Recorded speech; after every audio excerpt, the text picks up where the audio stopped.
মায়ার নবী দয়ার নবী দু জাহানের সরদার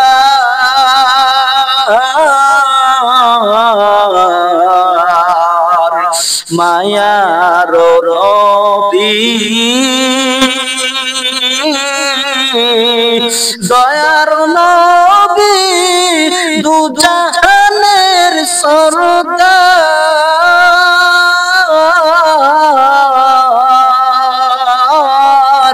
উম্মতি উম্মতি করে নবী কাঁদে বারে বার উম্মতি উম্মতি করে নবী কাঁদে বারে বার আল্লাহ বলে ইয়া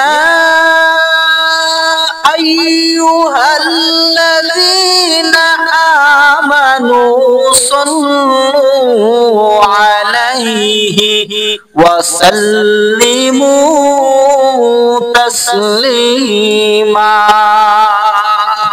আমার আল্লাহ রাব্বুল আলামিন বলে হে ঈমানদারের দল তোমরা আমার মায়ার নবীর উপর দুরূদ পাঠ করো দুরূদ প্রেরণ করো নবীজির দুরূদ পাঠ করো আল্লাহ নবীর উপর দুরূদ পাঠ করার জন্য আল্লাহ অর্ডার করেছে এই জন্যই তোর মুমিন মায়ার নবীর নাম একবার শুনলে নবীজির নাম যখন আমরা শুনবো সাথে সাথে একবার দুরূদ পড়া ওয়াজিব আল্লাহ করে দিয়েছে নবীর উপর একবার দুরূদ পাঠ করা ওয়াজিব করে দিয়েছে কখন বলে যখন আমি আপনি নবীজির নাম শুনবো নবীর নাম শোনার সাথে সাথে দুরূদ পাঠ করা কি ওয়াজিব আল্লাহ রাব্বুল আলামিন দুরূদ পাঠ করা ওয়াজিব করে দিয়েছে একই মজলিসে রাসূলের নাম যদি কয়েকবার নেওয়া হয় একবার পড়া ওয়াজিব করে দিয়েছে না বললে ওয়াজিব ছাড়ার কারণে গুনাহগার আমার হতে হবে ওরে মুসলমান আল্লাহর গোলাম মায়ার নবীর উপর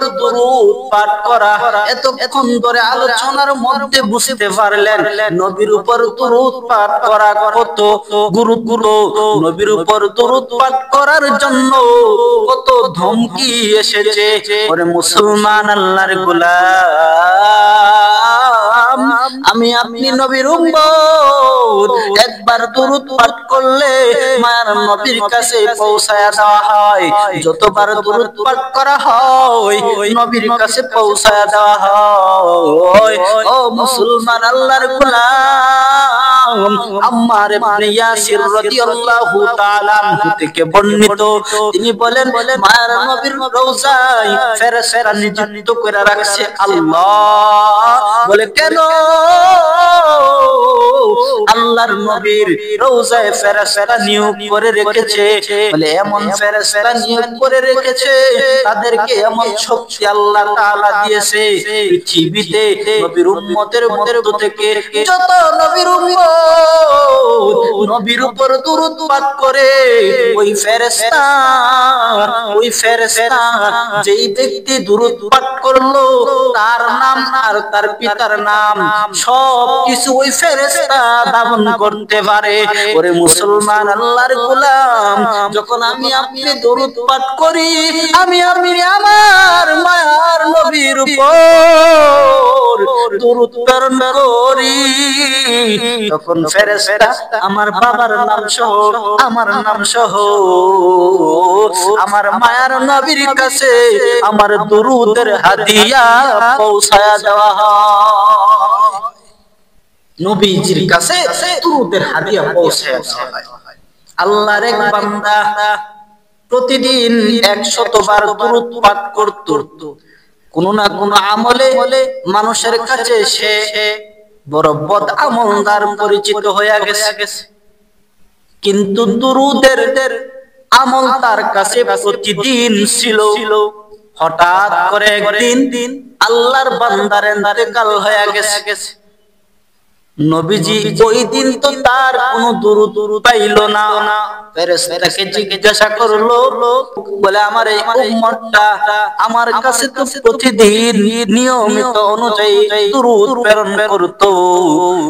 ওরে ফেরেশতা, আমার ওই উম্মতটা আজকে কেন দুরূদ পাঠাইলো না জানোনি? বলে ফেরেশতাদের মাধ্যমে তল্লাশি দেখতে তো হবে অবশ্যই। প্রতিদিন যে ব্যক্তি দৈনন্দিন প্রতিদিন আল্লাহর নবীর কাছে দুরূদ পাঠাইলো, আজকে বন্ধ কেন, আজকে আসলো না কেন? জানার জন্য ফেরেশতা তখন আল্লাহর বান্দার বাড়িতে হাজির। আয়েশা দেখে আল্লাহর বান্দার ইন্তেকাল হয়ে গেছে। বলে তার মধ্যে একটা রহস্য দেখা দিতেছে। কি রহস্য? সে যে ইন্তেকাল হইছে তার চেহারা আকৃতিটা কেমন ভিন্ন রকম ভয়ঙ্কর হয়ে গেছে। মানুষ দেখতে ভয় পাইতেছে, তার কাছে ভিড়তেছে না, তার কাছে যায় না, মানুষ ভয় পাইতেছে, তাকে তুচ্ছ মনে করতেছে। সবাই ভাবতেছে সে তো একটা বদকার, সে একটা বদ আমলদার। সেই বান্দা আমার নবীর রওজায় প্রতিদিন দুরূদ প্রেরণ করত, ওই বান্দা আজকে দুরূদ পাঠাইলো না, ইন্তেকাল হয়ে গেছে। ফেরেশতা থেকে চেহারার আকৃতিটা ভয়ঙ্কর হয়ে গেছে। কি ব্যাপার, এমন কেন হইল? নবীর কাছে ফেরেশতা যখন বার্তাটা পৌঁছায়া দেয়, নবীর কাছে বার্তাটা পৌঁছায়া যাওয়ার সাথে সাথে আমার মায়ার নবী বলে, আমার ওই উম্মতটাকে আমি দেখতে চাই। ক্ষমতা আল্লাহর, আল্লাহ ক্ষমতা দিয়ে দেওয়ার পরে নবীজি যখন ওই মৃত উম্মতের কাছে চলে আসে, আয়েশা দেখে চেহারার আকৃতিটা ভিন্ন রকম। আমার মায়ার নবী নিজের থুতু মুবারক দিয়া যখন বান্দার চেহারার মধ্যে হাত বুলে দিল,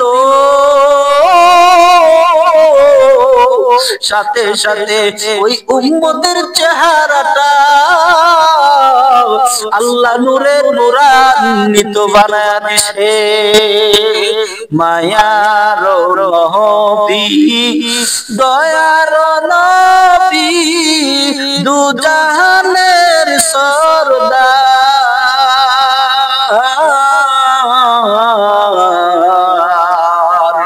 মায়ার নবী, দয়ার নবী, দুজাহানের সরদার,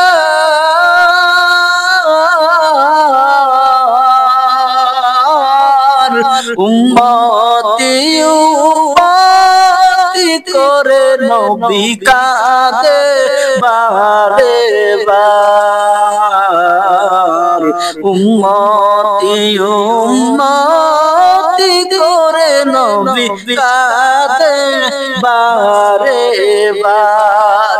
ওরে মুসলমান, আল্লাহর গোলাম, আল্লাহর বান্দা দুরূদের ফজিলত পাইয়া আল্লাহর নবীর কাছে প্রতিদিন দৈনন্দিন দুরূদ প্রেরণ করত। আমার আল্লাহ রাব্বুল আলামিন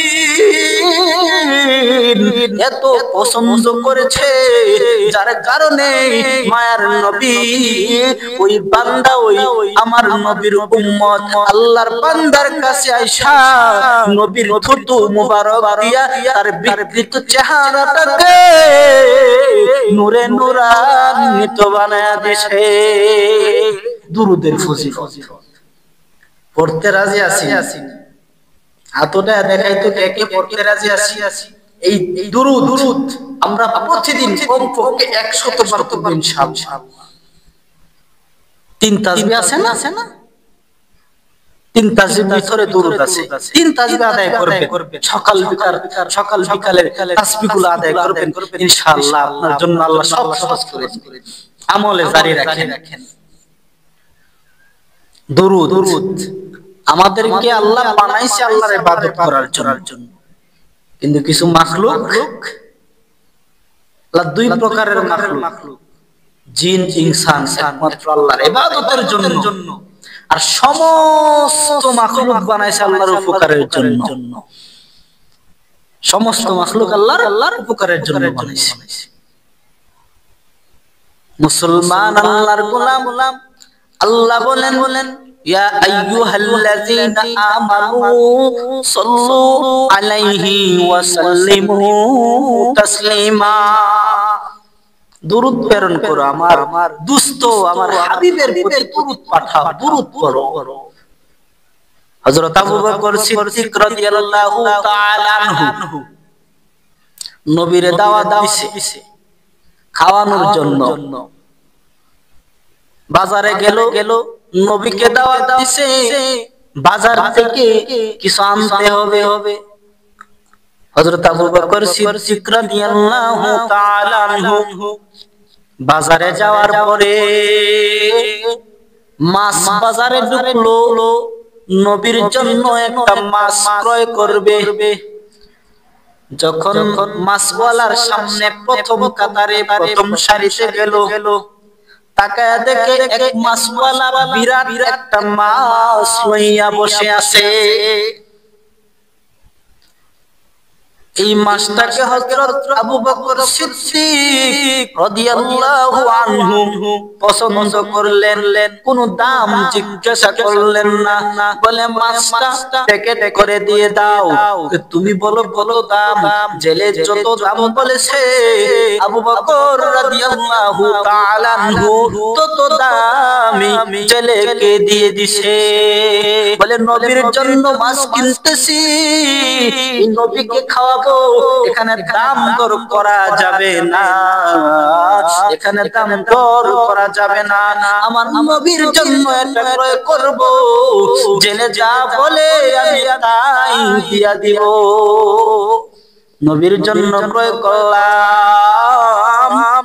মাছটা লইয়া যখন বাড়িতে গেল, মাছ যখন কাটলো, কাটার পরে এখন মাছগুলা রান্না করবে, পাতিলে রাইখা চুলার মধ্যে দিবে।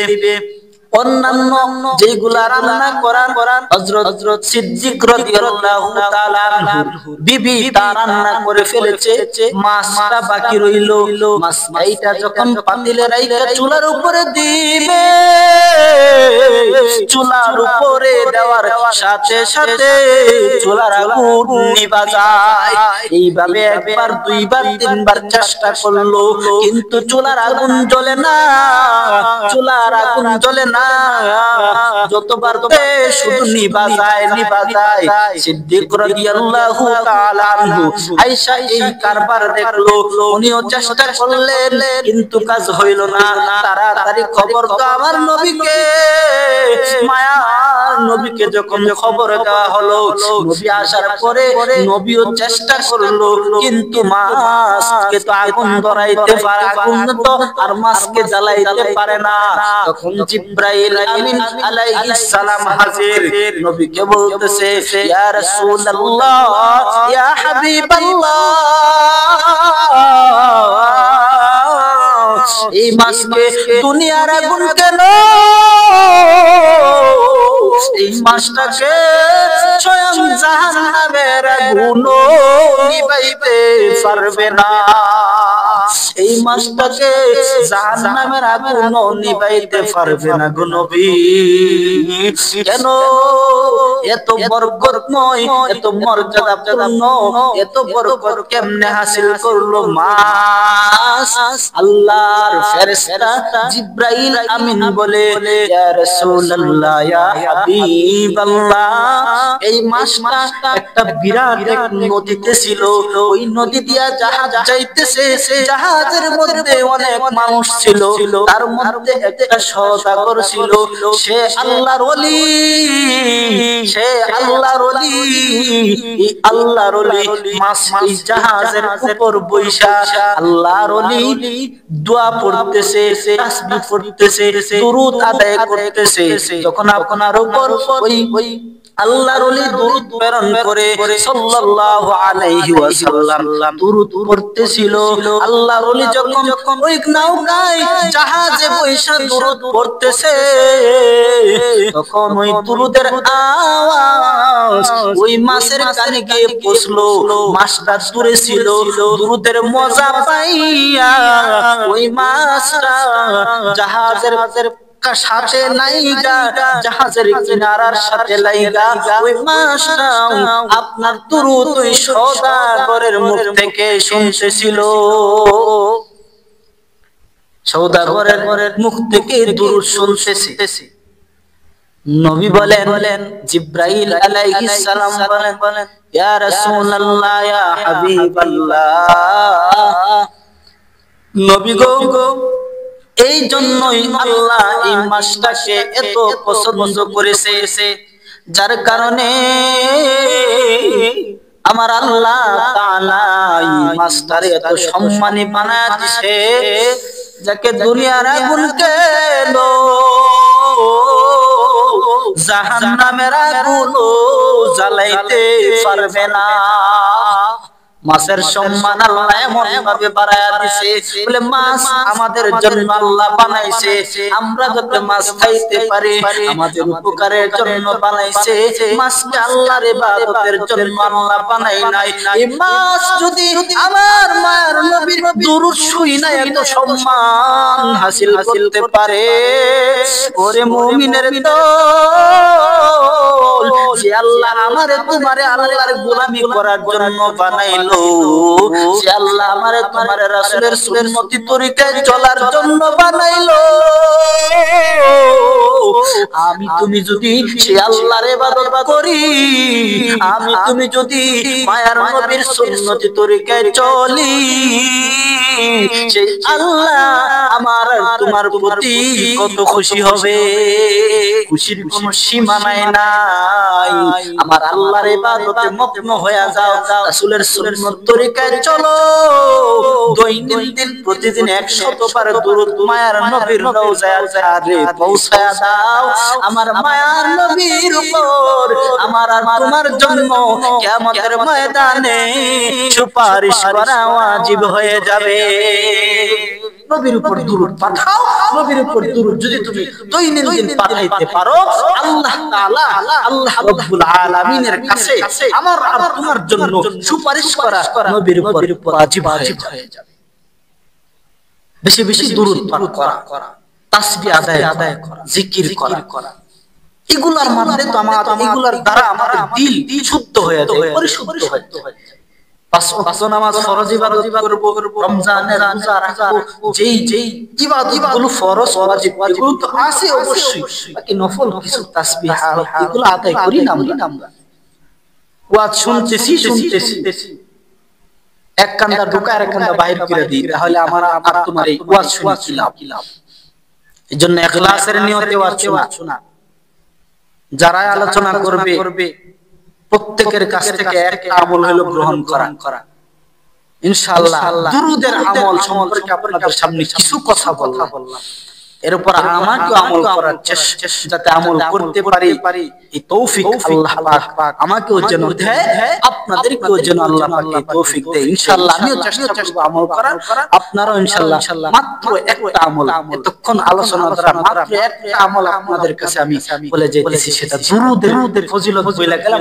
দুরূদের আমল আপনারা ইনশাআল্লাহ করবেন। আল্লাহ রাব্বুল আলামিন আমাদের সকলকে উক্ত আলোচনার উপর আমল করার তৌফিক দান করুন।